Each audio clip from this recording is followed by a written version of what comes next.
ولئن أذقنا الإنسان منا رحمة ثم نزعناها منه إنه ليئوس كفور ولئن أذقناه نعماء بعد ضراء مسته ليقولن ذهب السيئات عني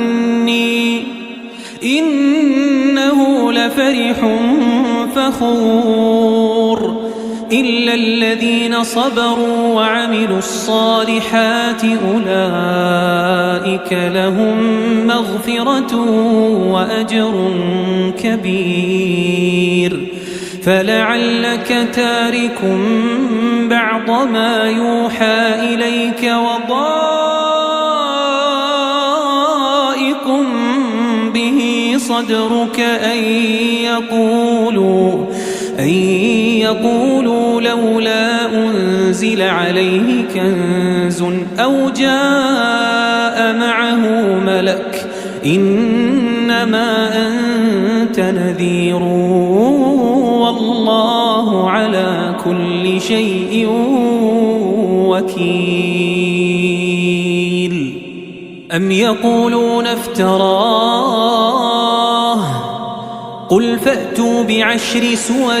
مثله مفتريات وادعوا من استطعتم من دون الله إن كنتم صادقين فإن لم يستجيبوا لكم فاعلموا أنما أنزل بعلم الله وأن لا إله إلا هو فهل أنتم مسلمون من كان يريد الحياة الدنيا وزينتها نوفي إليهم أعمالهم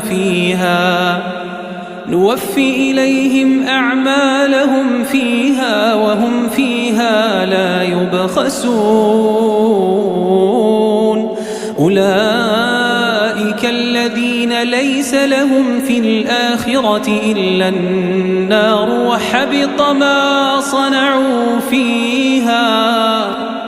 وحبط ما صنعوا فيها وباطل ما كانوا يعملون.